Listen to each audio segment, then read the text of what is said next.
Hello friends, ఎలా ఉన్నారు friends? Ugadi రాబోతుంది మరి కొద్ది రోజుల్లో. మరి శని భగవానుడు మీనరాశిలోకి ఉదయించబోతున్నాడు. మరి మీనరాశిలోకి ఉదయిస్తే 3 రాశులకు లాభాలు కలగబోతున్నాయి, అన్నింట సక్సెస్ కూడా రాబోతుంది.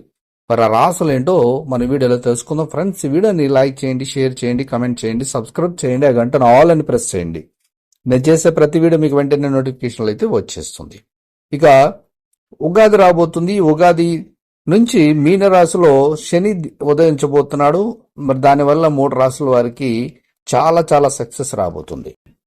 3 రాశులకే రాబోతుంది అంటే అన్ని రాశులకి రాబోతుంది, కాకపోతే ముఖ్యంగా 3 రాశులకి ఎక్కువ సక్సెస్ రాబోతుంది. అలాగే నెక్స్ట్ వీడియోలో మీకు నూతన తెలుగు సంవత్సరం నుంచి రాశి ఫలితాలు ఎలా ఉన్నాయి కూడా నెక్స్ట్ వీడియోలో రాబోతుంది. ఓకే, ఇక జ్యోతిష శాస్త్ర ప్రకారం శనీశ్వరుణ్ణి కర్మ ప్రదాత నాయ దేవుడు అని పిలుస్తూ ఉంటారు.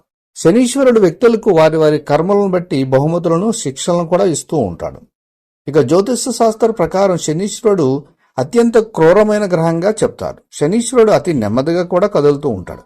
ఒకే రాశిలో 2.5 సంవత్సరాలు ఉంటాడు. ప్రస్తుతం శనీశ్వరుడు తన సొంత రాశి అయిన కుంభరాశిలో అయితే ఉన్నాడు.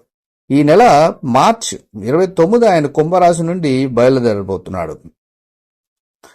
అంటే కుంభరాశి తర్వాత మీనరాశిలో ఉదయిస్తాడు. మార్చి 29న శనీశ్వరుడు కుంభరాశి నుంచి బయలుదేరి మీనరాశిలోకి ప్రవేశిస్తాడు. శనిదేవుడు అష్టమ స్థితిలో మీనరాశిలోకి ప్రవేశిస్తాడు. దీని తర్వాత ఏప్రిల్ 6న శనీశ్వరుడు మీనరాశిలో ఉదయించబోతున్నాడు. శనిదేవుడు ఏప్రిల్ 6వ తేదీ ఉదయం 5:05 మీనరాశిలో ఉదయిస్తాడు. మీనరాశిలో శనీశ్వరుడు ఉదయించడంతో కొన్ని రాశులకు చెందిన వ్యక్తులకు అదృష్టం ప్రకాశించబోతుంది. ఈ సమయంలో కొన్ని రాశులకు చెందిన వ్యక్తులు ప్రతి రంగంలోనూ ప్రయోజనాలు పొందుతారు. అటువంటి పరిస్థితులు ఈ అదృష్ట రాశులు ఏంటంటే కర్కాటక రాశి. ఈ రాశి వారికి శనీశ్వరుడి సంచారం చాలా శుభప్రదంగా ఉండబోతుంది. శనీశ్వరుడు కర్కాటక రాశి 9వ ఇంట్లో ఉదయిస్తాడు. ఈ సమయంలో కర్కాటక రాశి వారి ఆత్మవిశ్వాసం పెరుగుతుంది, ఆదాయంలో పెరుగుదల ఉంటుంది.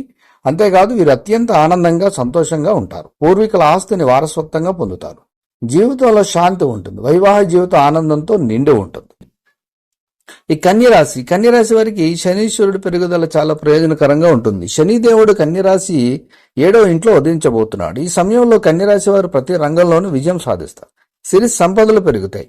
పెండింగ్ లో ఉన్న పనులు పూర్తయ్యే అవకాశం ఉంది. మీ కెరీర్లో మీరు ప్రయోజనాలు పొందుతారు. వ్యాపారంలో లాభం ఉంటుంది. కొత్త ఆస్తి లేదా వాహనాన్ని కొనుగోలు చేస్తారు. సమాజంలో గౌరవం కూడా పెరుగుతుంది. ఇక ధనుసు రాశి వారికి శనీశ్వరుడు సంచారం చాలా అనుకూలంగా ఉండబోతుంది. శనిదేవుడు ధనుసు రాశికి చెందిన 4వ ఇంట్లో ఉదయించబోతున్నాడు.